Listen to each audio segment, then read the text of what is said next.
News express ಎಟ್ 6 ಗೆ ಸ್ವಾಗತ. ನಾನು ಸುಕನ್ಯಾ. ರಾಜ್ಯ ಸರ್ಕಾರದಿಂದ ಕೊನೆಗೂ ವೀಕೆಂಡ್ ಲಾಕ್ ಓಪನ್. ಮತ್ತೆ ಟಫ್ ರೂಲ್ಸ್ ಜಾರಿಗೊಳಿಸುವುದಾಗಿ ಸಚಿವರು ಎಚ್ಚರಿಸಿದ್ದೇಕೆ? ರಾಜಕೀಯ ನಿವೃತ್ತಿಯ ಸವಾಲ್ ಹಾಕಿದ್ದೇಕೆ ವಿಪಕ್ಷ ನಾಯಕ ಸಿದ್ದರಾಮಯ್ಯ? ಇದೆಲ್ಲವನ್ನ ನೋಡೋಣ ನ್ಯೂಸ್ ಎಕ್ಸ್‌ಪ್ರೆಸ್‌ನಲ್ಲಿ.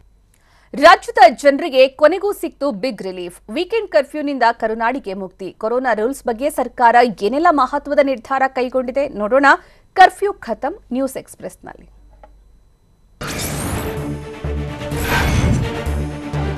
ಮುಖ್ಯಮಂತ್ರಿ ಬಸವರಾಜ ಬೊಮ್ಮಾಯಿ ನೇತೃತ್ವದ ಸಭೆಯಲ್ಲಿ ಮಹತ್ವದ ತೀರ್ಮಾನ ಕೈಗೊಳ್ಳಲಾಗಿದೆ. ವೀಕೆಂಡ್ ಕರ್ಫ್ಯೂ ರದ್ದು ಮಾಡಿ ಸಿಎಂ ಸಭೆಯಲ್ಲಿ ನಿರ್ಧಾರ ಮಾಡಿದ್ದಾರೆ. ವೀಕೆಂಡ್ ಕರ್ಫ್ಯೂ ಜಾರಿ ಮಾಡದಂತೆ ಸಚಿವರು ಕೊಟ್ಟ ಸಲಹೆಗೆ ಮುಖ್ಯಮಂತ್ರಿ ಬಸವರಾಜ ಬೊಮ್ಮಾಯಿ ಸಹಮತ ಸೂಚಿಸಿದ್ದಾರೆ. ಸದ್ಯಕ್ಕೆ ವೀಕೆಂಡ್ ಕರ್ಫ್ಯೂ ಮುಂದುವರಿಸಬೇಡಿ ಅಂತ ಮುಖ್ಯಮಂತ್ರಿಗಳಿಗೆ ಸಚಿವರು ಸಲಹೆ ನೀಡಿದ್ರು. ತಜ್ಞರ ವರದಿ ಆಧರಿಸಿ ವೀಕೆಂಡ್ ಕರ್ಫ್ಯೂ ವಾಪಸ್ ಪಡೆದಿರುವುದಾಗಿ ಸಚಿವ ಅಶೋಕ್ ಹೇಳಿದ್ದಾರೆ.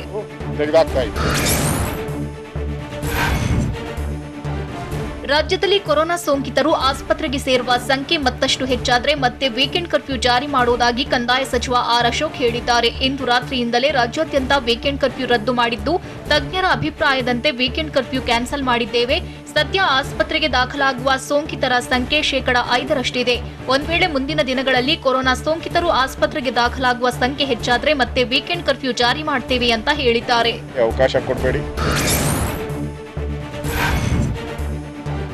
ರಾಜ್ಯ ಸರ್ಕಾರ ವೀಕೆಂಡ್ ಕರ್ಫ್ಯೂ ರದ್ದು ಮಾಡಿದ್ದು, ರಾಜ್ಯಾದ್ಯಂತ ನೈಟ್ ಕರ್ಫ್ಯೂ ಮುಂದುವರಿಸಲು ತೀರ್ಮಾನಿಸಿದೆ. ರಾತ್ರಿ 10 ಗಂಟೆಯಿಂದ ಮುಂಜಾನೆ 5 ಗಂಟೆವರೆಗೆ ನೈಟ್ ಕರ್ಫ್ಯೂ ಜಾರಿಯಲ್ಲಿ ಇರಲಿದೆ. ಪಾರ್ಟಿ ಬಾರ್ಗಳಲ್ಲಿ ಚಟುವಟಿಕೆ ನಿಯಂತ್ರಿಸಲು ರಾಜ್ಯಾದ್ಯಂತ ನೈಟ್ ಕರ್ಫ್ಯೂ ಮುಂದುವರಿಸಲು ತೀರ್ಮಾನ ಮಾಡಿದ್ದೇವೆ. ಉಳಿದ ರಾಜ್ಯಗಳಲ್ಲೂ ನೈಟ್ ಕರ್ಫ್ಯೂ ಮುಂದುವರಿಸಲಾಗಿದೆ ಅಂತ ಅಶೋಕ್ ಹೇಳಿದ್ರು.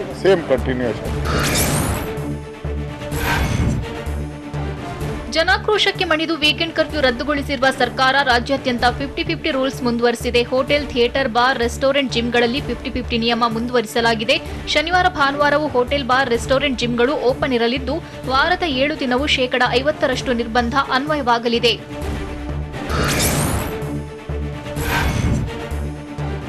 ರಾಜ್ಯಾದ್ಯಂತ ವೀಕೆಂಡ್ ಕರ್ಫ್ಯೂ ರದ್ದು ಮಾಡಿದ್ದು, ವಾರದ 7 ದಿನವೂ 50-50 ನಿಯಮ ಜಾರಿಯಲ್ಲಿ ಇರಲಿದೆ. ಬಾರ್, ಕ್ಲಬ್, ಪಬ್, ಹೋಟೆಲ್ಗಳಲ್ಲಿ 50% ಅವಕಾಶವಿದೆ.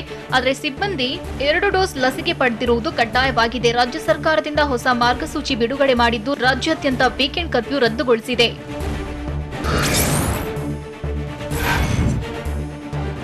ಸಿಎಂ ನೇತೃತ್ವದಲ್ಲಿ ನಡೆದ ಕೊರೋನಾ ಹೈ ಲೆವೆಲ್ ಮೀಟಿಂಗ್ ಮುಗಿಸಿ ಶಿಕ್ಷಣ ಸಚಿವ ಬಿಸಿ ನಾಗೇಶ್ ಮಾತನಾಡಿದ್ರು. ಬೆಂಗಳೂರು ಹೊರತುಪಡಿಸಿ ಉಳಿದ ಕಡೆ ಶಾಲೆ ನಡೆಯುತ್ತೆ. ಮಕ್ಕಳಿಗೆ ಸೋಂಕು ಹೆಚ್ಚಾದರೆ ಮಾತ್ರ ನಿರ್ಧಾರ ಕೈಗೊಳ್ಳಲು ಡಿಸಿಗೆ ಅವಕಾಶ ನೀಡಲಾಗಿದ್ದು, ಅವರ ಆದೇಶದ ಮೇರೆಗೆ ಶಾಲೆ ಬಂದ್ ಮಾಡಲಾಗುತ್ತೆ ಅಂತ ಶಿಕ್ಷಣ ಸಚಿವ ಬಿಸಿ ನಾಗೇಶ್ ತಿಳಿಸಿದ್ರು.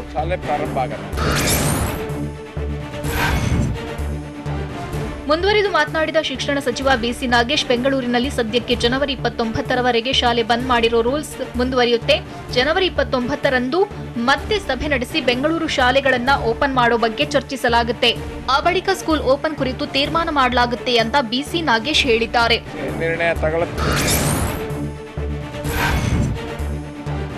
ಕಡಿಮೆ ಮಕ್ಕಳಿಗೆ ಸೋಂಕು ಬಂದ್ರೆ 3 ದಿನ ಶಾಲೆ ಬಂದ್ ಮಾಡಲಾಗುತ್ತೆ. ಹೆಚ್ಚು ಮಕ್ಕಳಿಗೆ ಸೋಂಕು ತಗುಲಿದ್ರೆ 7 ದಿನ ಶಾಲೆ ಮುಚ್ಚಲಾಗುತ್ತೆ ಅಂತ ಶಿಕ್ಷಣ ಸಚಿವ ಬಿಸಿ ನಾಗೇಶ್ ತಿಳಿಸಿದ್ರು. 25ರಿಂದ 30 ಮಕ್ಕಳಿಗೆ ಸೋಂಕು ಬಂದ್ರೆ 1 ವಾರ ಶಾಲೆ ಬಂದ್ ಮಾಡಲಾಗುತ್ತೆ. ಶಾಲೆ ಬಂದ್ ಬಗ್ಗೆ ಸ್ಥಳೀಯ ಅಧಿಕಾರಿಗಳು ನಿರ್ಧರಿಸುತ್ತಾರೆ. 5 ಲಕ್ಷಕ್ಕಿಂತ ಹೆಚ್ಚು ಮಕ್ಕಳಿಗೆ ಕೋವಿಡ್ ಟೆಸ್ಟ್ ಮಾಡಲಾಗಿದೆ. ಈ ಪೈಕಿ 5% ಮಕ್ಕಳಲ್ಲಿ ಮಾತ್ರ ಸೋಂಕು ಪತ್ತೆಯಾಗಿದೆ. ತುಮಕೂರು, ಮೈಸೂರು ಜಿಲ್ಲೆಯಲ್ಲಿ ಹೆಚ್ಚು ಮಕ್ಕಳಿಗೆ ಸೋಂಕು ತಗುಲಿದೆ ಅಂತ ಸಿಎಂ ಜೊತೆ ಸಭೆ ಮುಗಿಸಿದ ಬಳಿಕ ಶಿಕ್ಷಣ ಸಚಿವ ಬಿಸಿ ನಾಗೇಶ್ ಹೇಳಿದ್ರು.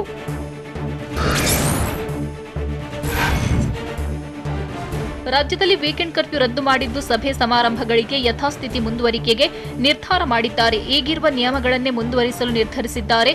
ರ್ಯಾಲಿ, ದೊಡ್ಡ ಕಾರ್ಯಕ್ರಮಗಳಿಗೆ ಅವಕಾಶವಿಲ್ಲ. ವೀಕೆಂಡ್ ಕರ್ಫ್ಯೂ ತೆರವುಗೊಳಿಸಿ ಕಠಿಣ ನಿಯಮ ಮುಂದುವರಿಸಿದ್ದಾರೆ.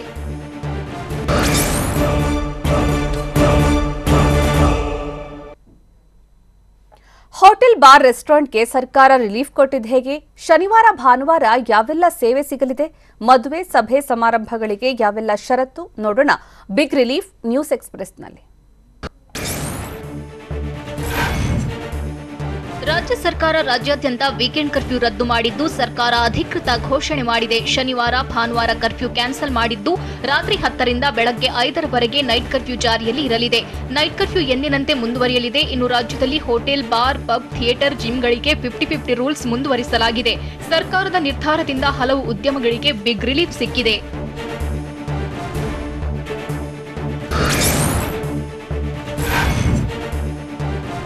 ಹೋಟೆಲ್ಗಳಿಗೆ ರಾಜ್ಯ ಸರ್ಕಾರ ಬಿಗ್ ರಿಲೀಫ್ ನೀಡಿದೆ. ಶನಿವಾರ ಭಾನುವಾರವೂ ಹೋಟೆಲ್ ಓಪನ್ ಇರಲಿದೆ. ವೀಕೆಂಡ್ನಲ್ಲಿಯೂ ಹೋಟೆಲ್ಗಳಲ್ಲಿ ಕುಳಿತು ತಿನ್ನಬಹುದಾಗಿದೆ. ಈವರೆಗೆ ವಾರಾಂತ್ಯದಲ್ಲಿ ಕೇವಲ ಪಾರ್ಸೆಲ್ ಮಾತ್ರ ನೀಡಲು ತಿಳಿಸಲಾಗಿತ್ತು. ಆದರೆ ಈಗ ಶನಿವಾರ ಭಾನುವಾರ ಹೋಟೆಲ್ನಲ್ಲಿ ಸರ್ವಿಸ್ ಸಿಗಲಿದೆ. ಆದರೆ 50-50 ನಿಯಮ ಪಾಲಿಸುವುದು ಕಡ್ಡಾಯವಾಗಿದೆ.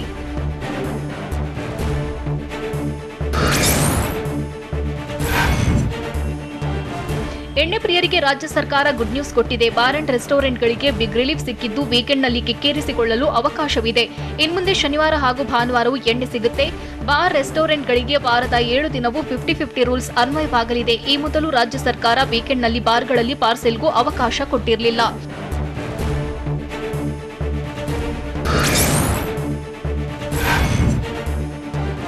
ಟಫ್ ರೂಲ್ಸ್ನಿಂದ ಚಿತ್ರರಂಗಕ್ಕೆ ಬಿಗ್ ರಿಲೀಫ್ ಸಿಕ್ಕಿದೆ. ವೀಕೆಂಡ್ ಕರ್ಫ್ಯೂ ರದ್ದುಗೊಳಿಸಿರೋದ್ರಿಂದ ಥಿಯೇಟರ್ ಮಾಲೀಕರು ನಿಟ್ಟುಸಿರು ಬಿಟ್ಟಿದ್ದಾರೆ. ಇನ್ಮುಂದೆ ಶನಿವಾರ ಭಾನುವಾರವೂ ಚಿತ್ರ ಪ್ರದರ್ಶನ ಇರಲಿದ್ದು ವೀಕೆಂಡ್ನಲ್ಲಿ ಸಿನಿಮಾ ಕಣ್ತುಂಬಿಕೊಳ್ಳಬಹುದು. ಆದರೆ 50-50 ರೂಲ್ಸ್ ಕಡ್ಡಾಯವಾಗಿದ್ದು ಹೌಸ್ಫುಲ್ಗೆ ಅವಕಾಶವಿಲ್ಲ. ಅಲ್ಲದೆ ನೈಟ್ ಕರ್ಫ್ಯೂ ಜಾರಿಯಲ್ಲಿರೋದ್ರಿಂದ ನೈಟ್ ಶೋ ಇರೋದಿಲ್ಲ.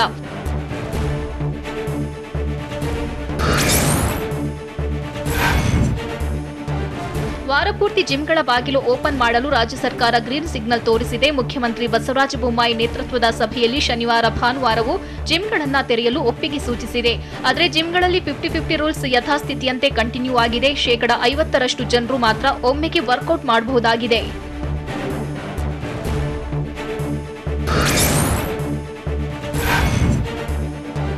ಕೊರೋನಾ ನಿಯಂತ್ರಣಕ್ಕಾಗಿ ರಾಜ್ಯ ಸರ್ಕಾರ ವಿಧಿಸಿದ್ದ ವೀಕೆಂಡ್ ಕರ್ಫ್ಯೂ ರದ್ದುಗೊಳಿಸಿದ್ದು ಶನಿವಾರ ಭಾನುವಾರವೂ ಸ್ವಿಮ್ಮಿಂಗ್ ಪೂಲ್ ತೆರೆಯಲು ಅವಕಾಶ ಕೊಟ್ಟಿದೆ. ಆದರೆ ಸ್ವಿಮ್ಮಿಂಗ್ ಪೂಲ್ಗಳು ಸದ್ಯಕ್ಕೆ ಭರ್ತಿಯಾಗಲು ಅವಕಾಶ ಕೊಟ್ಟಿಲ್ಲ. 50% ಮಾತ್ರ ಕಾರ್ಯನಿರ್ವಹಿಸಲು ಸೂಚಿಸಿದೆ. ಶನಿವಾರ ಭಾನುವಾರ ಸ್ವಿಮ್ಮಿಂಗ್ ಪೂಲ್ ಕ್ಲೋಸ್ ಆಗಿದ್ರಿಂದ ಸ್ವಿಮ್ಮಿಂಗ್ ಪೂಲ್ಗಳ ಮಾಲೀಕರಿಗೆ ಭಾರಿ ನಷ್ಟವಾಗಿತ್ತು.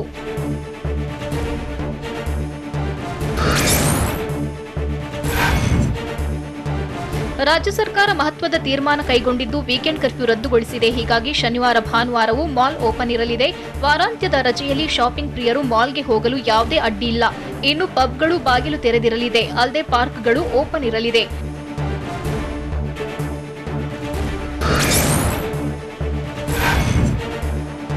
ಮದುವೆ ಸಭೆ ಸಮಾರಂಭಗಳಿಗೆ ರಾಜ್ಯ ಸರ್ಕಾರ ಷರತ್ತುಗಳನ್ನು ಮುಂದುವರೆಸಿದೆ. ಆಡಂಬರದ ಮದುವೆ ಮಾಡಂಗಿಲ್ಲ, ಜನ ಸೇರಿಸಂಗಿಲ್ಲ ಅಂತ ತಿಳಿಸಿದೆ. ಒಳಾಂಗಣ ಮದುವೆ ಕಾರ್ಯಕ್ರಮಕ್ಕೆ 100 ಜನರನ್ನ ಮಿತಿಗೊಳಿಸಿದ್ದು ಹೊರಾಂಗಣ ಮದುವೆ ಕಾರ್ಯಕ್ರಮಕ್ಕೆ 200 ಜನರಷ್ಟೇ ಸೇರಲು ಅವಕಾಶ ಕೊಟ್ಟಿದೆ. ಸಮಾರಂಭ, ರ್ಯಾಲಿ ನಡೆಸದಂತೆ ನಿರ್ಬಂಧ ಹೇರಲಾಗಿದೆ.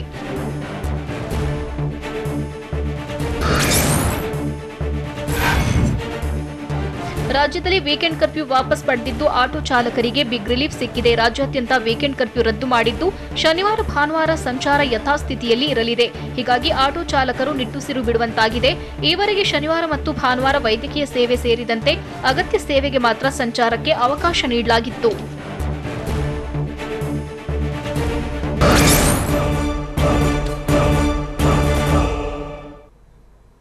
ರಾಜ್ಯದ ಜನರಿಗೆ ಕೊನೆಗೂ ಸಿಕ್ಕಿದ ಹೇಗೆ ಬಿಗ್ ರಿಲೀಫ್? ಸರ್ಕಾರದ ನಿರ್ಧಾರ ಸ್ವಾಗತಿಸಿ ಉದ್ಯಮಿಗಳು ಹೇಳಿದ್ದೇನು? ಲಾಕ್ಡೌನ್ ಜಾರಿಯಾದ್ರೂ ಆಗಬಹುದು ಅಂತ ಗೃಹ ಸಚಿವರು ಹೇಳಿದ್ದೇಕೆ? ನೋಡೋಣ ಲಾಕ್ ಓಪನ್ ನ್ಯೂಸ್ ಎಕ್ಸ್‌ಪ್ರೆಸ್‌ನಲ್ಲಿ.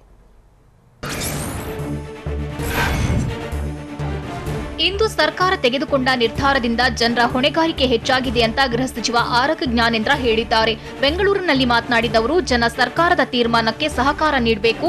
ಜನರು ಮತ್ತೆ ಹೆಂಗೆ ಬೇಕು ಹಂಗೆ ಓಡಾಡ್ತೀನಿ ಅಂದ್ರೆ ಹಾಸ್ಪಿಟಲ್ಗೆ ಸೇರೋರ ಸಂಖ್ಯೆ ಹೆಚ್ಚಾದ್ರೆ ಮತ್ತೆ ಲಾಕ್ಡೌನ್ ಮಾಡಿ ಬಿಡಬಹುದು. ಜನರ ಪ್ರಾಣ ಉಳಿಸೋದು ಮುಖ್ಯ ಅಂತ ಗೃಹ ಸಚಿವರು ಹೇಳಿದ್ದಾರೆ.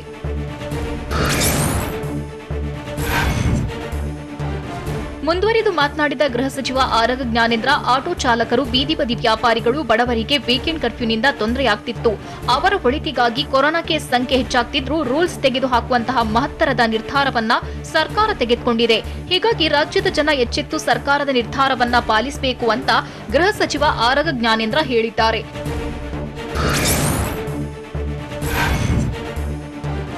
ವೀಕೆಂಡ್ ಕರ್ಫ್ಯೂ ತೆರವು ಮಾಡಿದ್ದಕ್ಕೆ ಸಿಎಂ ಹಾಗೂ ಸಚಿವರಿಗೆ ಅಭಿನಂದನೆ ಅಂತ ಬಿಜೆಪಿ ಶಾಸಕ ಬಸನಗೌಡ ಪಾಟೀಲ್ ಯತ್ನಾಳ್ ಹೇಳಿದ್ದಾರೆ. ಸಿಎಂ ಗೃಹ ಕಚೇರಿ ಕೃಷ್ಣಾದಲ್ಲಿ ಮಾತನಾಡಿದವರು, ಕೊರೋನಾ ವಾರಾಂತ್ಯದಲ್ಲಿ ಮಾತ್ರ ಬರೋದಿಲ್ಲ, ಇದನ್ನ ಕೆಲವರು ಅನುಕೂಲಕ್ಕೆ ತಕ್ಕಂತೆ ಬಳಸಿಕೊಳ್ತಿದ್ರು ಅಂತ ಶಾಸಕ ಯತ್ನಾಳ್ ಹೇಳಿದ್ದಾರೆ.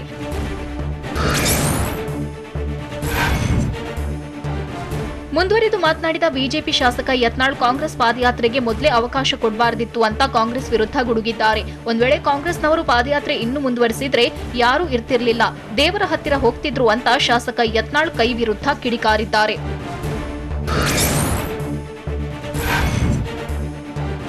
ರಾಜ್ಯದಲ್ಲಿ ವೀಕೆಂಡ್ ಕರ್ಫ್ಯೂ ರದ್ದುಗೊಳಿಸಿದ್ದಕ್ಕೆ ವಿವಿಧ ಸಂಘಟನೆಗಳು ಸಂತಸ ವ್ಯಕ್ತಪಡಿಸಿವೆ. ಸರ್ಕಾರದ ತೀರ್ಮಾನವನ್ನ ಸ್ವಾಗತಿಸಿವೆ. ಸರ್ಕಾರದ ನಿರ್ಧಾರಕ್ಕೆ ಬಾರ್ ಅಂಡ್ ರೆಸ್ಟೋರೆಂಟ್, ಆಟೋ ಚಾಲಕರು, ಉದ್ಯಮಿಗಳು ಸ್ವಾಗತ ಕೋರಿ ಸಂತಸ ವ್ಯಕ್ತಪಡಿಸಿದ್ದಾರೆ. ಅಲ್ಲದೆ ವೀಕೆಂಡ್ ಕರ್ಫ್ಯೂ ರದ್ದುಗೊಳಿಸಿದ್ದಕ್ಕೆ ಪಬ್ ಮಾಲೀಕರು ಕೂಡ ಹ್ಯಾಪಿಯಾಗಿದ್ದಾರೆ. ಸರ್ಕಾರಕ್ಕೆ ಧನ್ಯವಾದ ತಿಳಿಸಿದ್ದಾರೆ.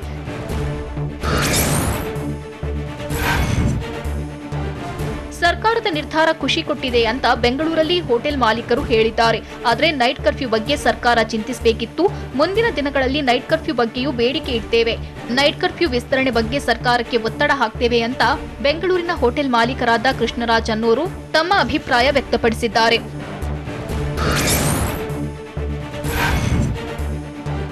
ವೀಕೆಂಡ್ ಕರ್ಫ್ಯೂಗೆ ಬ್ರೇಕ್ ಹಾಕಿದ ಸರ್ಕಾರದ ನಿರ್ಧಾರವನ್ನ ಹೋಟೆಲ್ ಮಾಲೀಕರು ಮೈಸೂರಲ್ಲಿ ಸ್ವಾಗತಿಸಿದ್ದಾರೆ. ಸರ್ಕಾರದ ನಿರ್ಧಾರದಿಂದ ಹೋಟೆಲ್ ಉದ್ಯಮ ಚೇತರಿಕೆ ಕಾಣಲಿದೆ. ನಾವು ಸಹ ಸರ್ಕಾರದ ನಿಯಮಗಳನ್ನ ಕಟ್ಟುನಿಟ್ಟಾಗಿ ಪಾಲಿಸುತ್ತೇವೆ ಅಂತ ಮೈಸೂರು ಹೋಟೆಲ್ ಮಾಲೀಕರ ಸಂಘದ ಅಧ್ಯಕ್ಷ ಸಿ ನಾರಾಯಣಗೌಡ ಹೇಳಿದ್ದಾರೆ. ಸಿಎಂ ಬಸವರಾಜ ಬೊಮ್ಮಾಯಿಗೆ ಧನ್ಯವಾದ ಅರ್ಪಿಸಿದ್ದಾರೆ.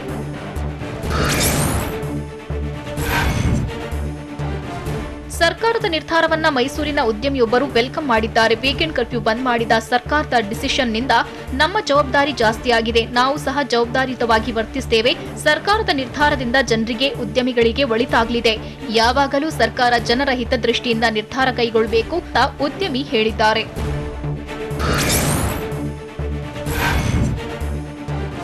ವೀಕೆಂಡ್ ಕರ್ಫ್ಯೂ ರದ್ದುಗೊಳಿಸಿದ ಮುಖ್ಯಮಂತ್ರಿ ಬಸವರಾಜ ಬೊಮ್ಮಾಯಿಗೆ ಆಟೋ ಚಾಲಕರು ಧನ್ಯವಾದ ಹೇಳಿದ್ದಾರೆ. ಕೊರೋನಾ ಸೋಂಕಿತರ ಸಂಖ್ಯೆ ಅಧಿಕವಾಗ್ತಿದೆ, ಹಾಗಂತ ಭಯ ಬೀಳಿಸುವ ಬದಲು ಚಿಂತಿಸಬೇಕು. ಕೊರೋನಾ ಕಂಟ್ರೋಲ್ಗೆ ಅಗತ್ಯ ಕ್ರಮ ಕೈಗೊಳ್ಳಬೇಕು. ಇದಕ್ಕೆ ಕರ್ಫ್ಯೂ, ಲಾಕ್ಡೌನ್ಗಳು ಪರಿಹಾರವಲ್ಲ. ಆ ನಿಟ್ಟಿನಲ್ಲಿ ಸರ್ಕಾರ ಉತ್ತಮ ನಿರ್ಧಾರ ಕೈಗೊಂಡಿದೆ. ಜನರಿಗೆ ಸರ್ಕಾರದ ನಿರ್ಧಾರ ಖುಷಿ ತಂದಿದೆ ಅಂತ ಆಟೋ ಚಾಲಕರು ಹೇಳಿದ್ದಾರೆ.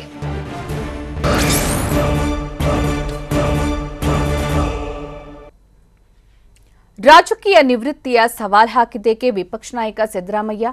ಮೇಕೆದಾಟು ಯೋಜನೆ ವಿಚಾರದಲ್ಲಿ ಬುರುಡೆ ಬಿಡ್ತಾರೆ ಅಂತ ಹೇಳಿದ್ಯಾರು? ರಾಜ್ಯದ ಜನರಿಗೆ ಶೀಘ್ರವೇ ಮತ್ತೊಂದು ಬೆಲೆ ಏರಿಕೆ ಬಿಸಿ ತಟ್ಟತ್ತಾ? ನೋಡೋಣ ಬೆಂಗಳೂರು ನ್ಯೂಸ್ ಎಕ್ಸ್‌ಪ್ರೆಸ್‌ನಲ್ಲಿ. ರಾಜ್ಯ ಬಿಜೆಪಿ ಸರ್ಕಾರ ಭ್ರಷ್ಟಾಚಾರದಲ್ಲಿ ಮುಳುಗಿ ಹೋಗಿದೆ ಅಂತ ಬೆಂಗಳೂರಿನಲ್ಲಿ ವಿಪಕ್ಷ ನಾಯಕ ಸಿದ್ದರಾಮಯ್ಯ ಆರೋಪ ಮಾಡಿದ್ದಾರೆ. ಗುತ್ತಿಗೆದಾರರು 40% ಈಗ ಕಮಿಷನ್ ನೀಡಬೇಕು. ಆದರೆ ಈಗ ನನ್ನ ಅವಧಿಯಲ್ಲಿ ₹1 ಕಮಿಷನ್ ಪಡೆದಿಲ್ಲ. ಕಮಿಷನ್ ಪಡೆದಿರೋದು ಸಾಬೀತುಪಡಿಸಿದ್ರೆ ರಾಜಕೀಯ ನಿವೃತ್ತ ಪಡೆಯುತ್ತೇನೆ ಅಂತ ಸಿದ್ದರಾಮಯ್ಯ ಸವಾಲ್ ಹಾಕಿದ್ದಾರೆ.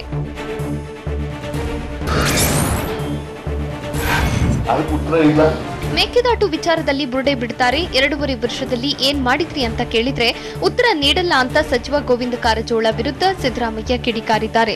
ನನ್ನ ಮೇಲೆ 3 ಕೇಸ್, ಡಿಕೆಶಿ ಮೇಲೆ 4 ಕೇಸ್ ಹಾಕಿದ್ದಾರೆ. ಮಕ್ಕಳ ಹತ್ರ ಹೋಗಿ ಹಾಯ್ ಅಂದಿದ್ದಕ್ಕೆ ಡಿಕೆಶಿ ಮೇಲೆ 1 ಕೇಸ್ ಹಾಕಿದ್ದಾರೆ. ಈ ಬಗ್ಗೆ ಯಾವ ಐಪಿಸಿಯಲ್ಲಿ ಇದೆಯೋ ಗೊತ್ತಿಲ್ಲ. ಕೊರೋನಾ ಕಾರಣಕ್ಕಾಗಿ ಪಾದಯಾತ್ರೆ ನಿಲ್ಲಿಸಿದ್ದೇವೆ. ಕೊರೋನಾ ಮುಗಿದ ಬಳಿಕ ಮತ್ತೆ ಶುರು ಮಾಡ್ತೀವಿ.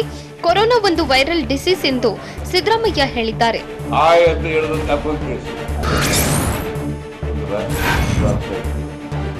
ಬಿಜೆಪಿ ಜೆಡಿಎಸ್ ವಿರುದ್ಧ ಸಿದ್ದರಾಮಯ್ಯ ವಾಗ್ದಾಳಿ ನಡೆಸಿದ್ದಾರೆ. ರಾಜಕೀಯ ಪಕ್ಷಕ್ಕೆ ಸಿದ್ಧಾಂತ ಇರಬೇಕು, ಆದರೆ ಬಿಜೆಪಿ ಜೆಡಿಎಸ್ಗೆ ಯಾವ ಸಿದ್ಧಾಂತವೂ ಇಲ್ಲ. ಜೆಡಿಎಸ್ ಒಂದು ಅವಕಾಶವಾದಿ ಪಕ್ಷ.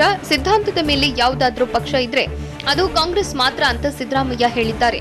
ಬಿಜೆಪಿ ಆರ್ಎಸ್ಎಸ್ನ ಮುಖವಾಡ, ಮತಾಂಧತೆಯನ್ನ ಹುಟ್ಟುಹಾಕಿ ಹಿಡನ್ ಅಜೆಂಡಾವನ್ನ ಜಾರಿ ಮಾಡಿಕೊಳ್ಳುವ ಪಕ್ಷ. ಬಹು ಸಂಸ್ಕೃತಿ ಇರುವ ದೇಶವನ್ನ ಒಂದು ಧರ್ಮದ ರಾಷ್ಟ್ರವಾಗಿ ಮಾಡಲು ಆಗುವುದಿಲ್ಲ ಎಂದು ಸಿದ್ದರಾಮಯ್ಯ ಹೇಳಿದ್ದಾರೆ.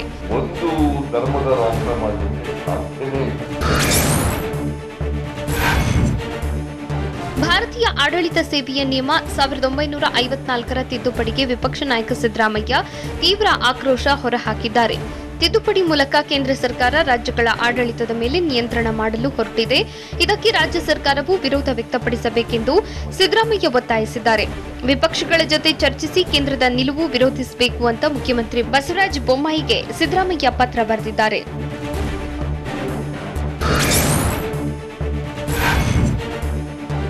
ಮೇಕೆದಾಟು ಯೋಜನೆಗೆ ಗ್ಯಾತೆ ತೆಗೆದಿರೋ ತಮಿಳುನಾಡು ಸರ್ಕಾರ ಕಾವೇರಿಯ ಹೊಸ ಯೋಜನೆಗೆ ಮುಂದಾಗಿದೆ.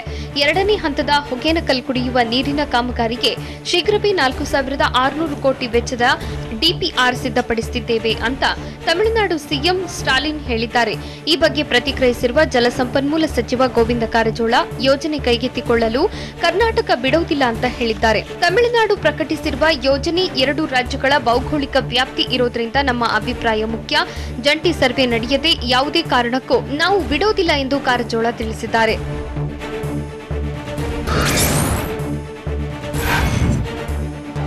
ವಿದ್ಯುತ್ ದರ ಏರಿಕೆ ಅನಿವಾರ್ಯ ಅಂತ ಬೆಂಗಳೂರಿನಲ್ಲಿ ಇಂಧನ ಸಚಿವ ಸುನೀಲ್ ಕುಮಾರ್ ಹೇಳಿದ್ದಾರೆ. ಬೇರೆ ಬೇರೆ ಇಲಾಖೆಯಿಂದ 12,000 ಕೋಟಿ ಬರಬೇಕು. ಗ್ರಾಮೀಣಾಭಿವೃದ್ಧಿ ಇಲಾಖೆ, ನೀರಾವರಿ ಇಲಾಖೆ, ಬಿಡಬ್ಲ್ಯೂಎಸ್ಎಸ್ಬಿ ಸೇರಿ ಕೆಲವು ಇಲಾಖೆಗಳಿಂದ ಹಣ ಬಾಕಿ ಇದೆ. ವರದಿ ಕೊಟ್ಟ ಬಳಿಕ ವಿದ್ಯುತ್ ದರ ಏರಿಕೆಗೆ ನಿರ್ಧರಿಸುತ್ತೇವೆ. ಇವತ್ತಿನ ಸಂದರ್ಭದಲ್ಲಿ ವಿದ್ಯುತ್ ದರ ಏರಿಕೆ ಅನಿವಾರ್ಯ ಎಂದು ಸಚಿವ ಸುನೀಲ್ ಕುಮಾರ್ ಹೇಳಿದ್ದಾರೆ.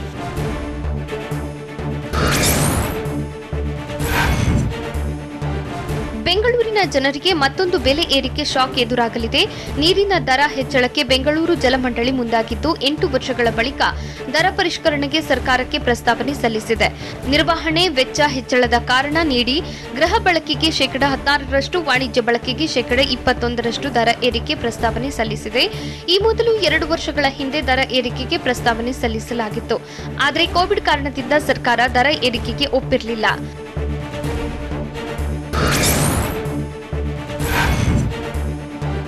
ಬಿದರಹಳ್ಳಿ ಗ್ರಾಮದ ನಡು ರಸ್ತೆಯಲ್ಲಿ ಬಡಿದಾಡಿದ್ದ ಪ್ರಕರಣ ಸಂಬಂಧ ಹಲ್ಲೆಗೂ ಮುನ್ನ ಗಾಯಾಳುಗಳು ಕಾರಿಗೆ ಬೆಂಕಿ ಹಚ್ಚಲು ಯತ್ನಿಸಿದ್ದ ವಿಡಿಯೋ ಲಭ್ಯವಾಗಿದೆ.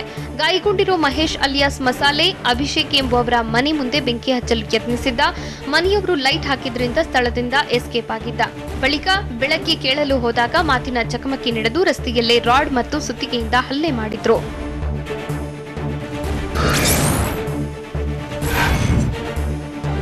ನಡು ರಸ್ತೆಯಲ್ಲಿ ಧಗಧಗನೆ ಬಿಎಂಟಿಸಿ ಬಸ್ ಹೊತ್ತಿ ಉರಿದಿದೆ. ಬೆಂಗಳೂರಿನ ಚಾಮರಾಜಪೇಟೆಯ ಮಕ್ಕಳಕುಟ ಬಳಿ ಘಟನೆ ನಡೆದಿದೆ. ದೀಪಾಂಜಲಿ ನಗರ ಡಿಪೋಗೆ ಸೇರಿದ ಬಸ್ ಹೊಸಕೆರೆ ಹಳ್ಳಿಯಿಂದ ಬರ್ತಿರುವಾಗ ಬೆಂಕಿ ಕಾಣಿಸಿಕೊಂಡು ಸುಟ್ಟು ಕರಕಲಾಗಿದೆ. ಇಂಜಿನ್ನಲ್ಲಿ ಹೊಗೆ ಕಾಣಿಸಿಕೊಳ್ಳುತ್ತಿದ್ದಂತೆ ಡ್ರೈವರ್ ಮತ್ತು ಕಂಡಕ್ಟರ್ ಪ್ರಯಾಣಿಕರನ್ನ ಕೆಳಗಿಳಿಸಿದ್ದಾರೆ. ಬಸ್ ಸಂಪೂರ್ಣ ಸುಟ್ಟು ಹೋಗಿದ್ದು ಅಗ್ನಿಶಾಮಕ ಸಿಬ್ಬಂದಿ ಬೆಂಕಿ ನಂದಿಸಿದ್ದಾರೆ.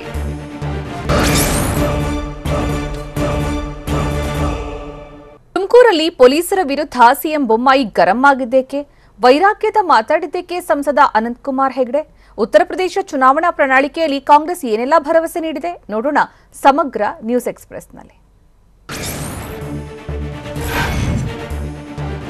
ತುಮಕೂರಿನ ಸಿದ್ದಗಂಗಾ ಮಠಕ್ಕೆ ಭೇಟಿ ಕೊಟ್ಟಿದ್ದ ಸಿಎಂ ಬೊಮ್ಮಾಯಿ ದಾಸೋಹ ದಿನಕ್ಕೆ ಚಾಲನೆ ನೀಡಿದ್ರು.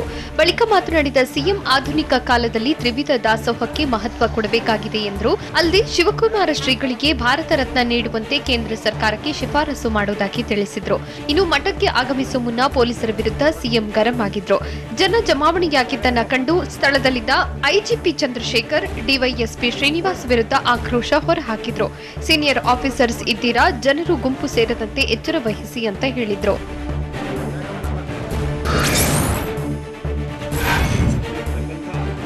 ಸಂಸದ ಅನಂತಕುಮಾರ್ ಹೆಗಡೆ ವೈರಾಗ್ಯದ ಮಾತನಾಡಿದ್ದಾರೆ. ಇಷ್ಟು ದಿನ ರಾಜಕೀಯದಲ್ಲಿ ಇದ್ದದ್ದೇ ನನ್ನ ಪುಣ್ಯ, ಮುಂದಿನ ರಾಜಕೀಯದ ಬಗ್ಗೆ ಆಸೆ ಇಟ್ಟುಕೊಂಡಿಲ್ಲ ಅಂತ ಹೇಳಿದ್ದಾರೆ. ಕುಮಟಾ ತಾಲೂಕಿನ ಕಂದವಳ್ಳಿ ಗ್ರಾಮದಲ್ಲಿ ನಿನ್ನೆ ನಡೆದ ಪ್ರಧಾನಮಂತ್ರಿ ಗ್ರಾಮ ಸಡಕ್ ಯೋಜನೆ ಕಾಮಗಾರಿಗಳ ಶಂಕುಸ್ಥಾಪನೆ ವೇಳೆ ಹೀಗೇನು ಹೇಳಿದ್ದಾರೆ. ವೈರಾಗ್ಯದ ಮಾತನಾಡಿ ರಾಜಕೀಯ ತ್ಯಜಿಸುವ ಸುಳಿವು ನೀಡಿದ್ದಾರೆ.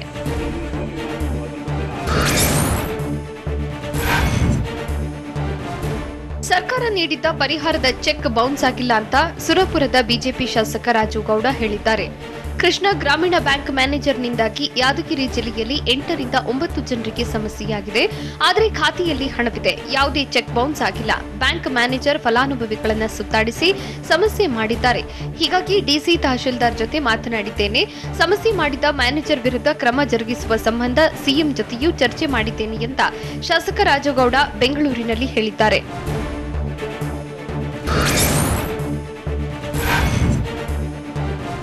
ಸಚಿವ ಸಂಪುಟ ವಿಸ್ತರಣೆ ಬಗ್ಗೆ ಬಿಜೆಪಿ ಶಾಸಕ ರಾಜು ಗೌಡ ಬೆಂಗಳೂರಿನಲ್ಲಿ ಪ್ರತಿಕ್ರಿಯಿಸಿದ್ದಾರೆ. ಸರ್ಕಾರ ನಡೆಸೋದಕ್ಕೆ ನಮ್ಮ ನಾಯಕರ ಪ್ಲಾನ್ ಇರುತ್ತೆ, ಅವರ ಕೆಲಸ ಅವರು ಮಾಡೋದಕ್ಕೆ ಬಿಡಬೇಕು. ಏನೇ ಇದ್ರೂ ನಾವೆಲ್ಲ ಹೋಗಿ ಸಿಎಂ ಹತ್ತಿರ ಕೂರೋಣ, 4 ಗೋಡೆ ಮಧ್ಯೆ ಕೂತು ಚರ್ಚೆ ಮಾಡೋಣ. ಆದ್ರೆ ನಾನು ಯಾರೋ ಗುಂಪಿಗೂ ಸೇರಲ್ಲ, ಕ್ಷೇತ್ರದಲ್ಲಿ ಮಾಡೋದಕ್ಕೆ ಬಹಳಷ್ಟು ಕೆಲಸ ಇದೆ ಅಂತ ಬೆಂಗಳೂರಿನಲ್ಲಿ ಸುರಪುರ ಶಾಸಕ ರಾಜು ಗೌಡ ಹೇಳಿದ್ದಾರೆ.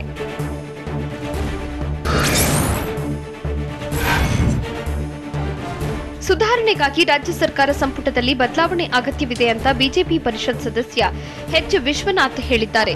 ಮೈಸೂರಿನಲ್ಲಿ ಮಾತನಾಡಿದ ಅವರು, ಆಡಳಿತದಲ್ಲಿ ಸುಧಾರಣೆ ಆಗಬೇಕಾದ್ರೆ ಬದಲಾವಣೆ ಮುಖ್ಯ. ಈ ನಿಟ್ಟಿನಲ್ಲಿ ಸಿಎಂ ನಿರ್ಧಾರ ಮಾಡಲಿದ್ದಾರೆ ಅಂತಾನೂ ಎಚ್ ವಿಶ್ವನಾಥ್ ಹೇಳಿದ್ದಾರೆ. ಆ ಮೂಲಕ ಎಚ್ ವಿಶ್ವನಾಥ್ ಸಚಿವ ಸಂಪುಟ ಸರ್ಜರಿ ಬಗ್ಗೆ ಸುಳಿವು ನೀಡಿದ್ದಾರೆ.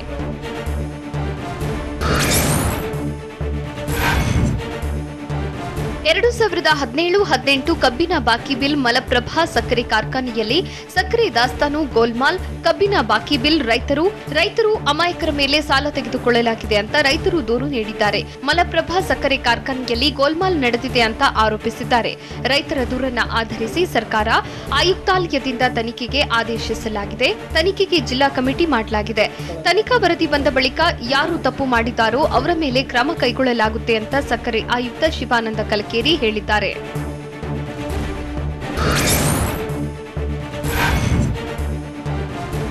ಎನ್ಎಸ್ಯುಐ ಸಂಘಟನೆ ಸದಸ್ಯರು ಶಿವಮೊಗ್ಗ ಜಿಲ್ಲಾಧಿಕಾರಿ ಕಚೇರಿ ಮುಂದೆ ಪ್ರತಿಭಟನೆ ಮಾಡಿದ್ದಾರೆ. ಕೊರೋನಾ ರೂಲ್ಸ್ ಬ್ರೇಕ್ ಮಾಡಿ ತಮ್ಮದೇ ಒಡೆತನದ ಶಾಲೆಯಲ್ಲಿ ಶಾಸಕ ಅಶೋಕ್ ನಾಯಕ್ ಬರ್ತ್ಡೇ ಸೆಲೆಬ್ರೇಟ್ ಮಾಡಿದ್ದನ್ನು ವಿರೋಧಿಸಿದ್ದಾರೆ. ಕೊರೋನಾ ಹರಡುತ್ತಿರೋ ಕಾರಣಕ್ಕೆ ಶಾಲೆಗಳಿಗೆ ರಜೆ ಘೋಷಿಸಲಾಗಿದೆ. ಹೀಗಿದ್ರೂ ನೆನೆ ಮಕ್ಕಳನ್ನ ಸೇರಿಸಿ ಶಾಸಕರು ಹುಟ್ಟುಹಬ್ಬ ಆಚರಿಸಿಕೊಂಡಿದ್ರು. ಹೀಗಾಗಿ ಶಾಸಕರು ಮತ್ತು ಅವರ ಒಡೆತನದ ಶಾಲೆ ವಿರುದ್ಧ ಕ್ರಮ ಕೈಗೊಳ್ಳುವಂತೆ ಎನ್ಎಸ್ಯುಐ ಸಂಘಟನೆ ಸದಸ್ಯರು ಒತ್ತಾಯಿಸಿದ್ದಾರೆ.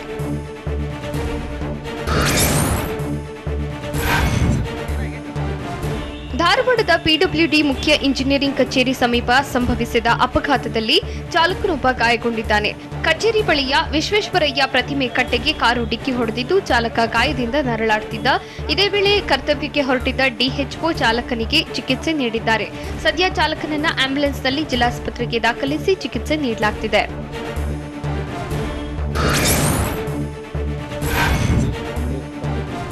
ಉತ್ತರ ಪ್ರದೇಶಕ್ಕೆ ಕಾಂಗ್ರೆಸ್ ಭರವಸೆ ಮಹಾಪೂರವನ್ನೇ ಹರಿಸಿದೆ. ಚುನಾವಣೆ ಘೋಷಣೆ ಬಳಿಕ ಕಾಂಗ್ರೆಸ್ ಪ್ರಣಾಳಿಕೆಯನ್ನ ಪ್ರಿಯಾಂಕಾ ಗಾಂಧಿ ರಿಲೀಸ್ ಮಾಡಿದ್ದು, ಖಾಲಿ ಉಳಿದ ಎಲ್ಲ ಸರ್ಕಾರಿ ಹುದ್ದೆ ಭರ್ತಿ ಮಾಡ್ತೇವೆ ಅಂತ ಆಶ್ವಾಸನೆ ನೀಡಿದ್ದಾರೆ. ಈ ಹಿಂದೆ ನಡೆದ ಪರೀಕ್ಷೆಗಳಲ್ಲಿ ಅಕ್ರಮಗಳು ನಡೆದಿವೆ. ಎಲ್ಲ ಅಕ್ರಮಗಳ ಬಗ್ಗೆಯೂ ನಾವು ತನಿಖೆ ಮಾಡಿಸ್ತೇವೆ. ಪರೀಕ್ಷೆ ಬರೆಯಲು ಹೋಗುವವರೆಗೆ ಉಚಿತ ಪ್ರಯಾಣ, ಸರ್ಕಾರಿ ಉದ್ಯೋಗಕ್ಕಾಗಿ ಜಾಬ್ ಕ್ಯಾಲೆಂಡರ್ ಪ್ರಕಟ, ಸರ್ಕಾರಿ ಉದ್ಯೋಗಕ್ಕೆ ಉಚಿತವಾಗಿ ಅರ್ಜಿ ಸಲ್ಲಿಕೆ ಅವಕಾಶ ಸೇರಿದಂತೆ ಹಲವು ಭರವಸೆಗಳನ್ನು ಪ್ರಿಯಾಂಕಾ ಗಾಂಧಿ ನೀಡಿದ್ದಾರೆ.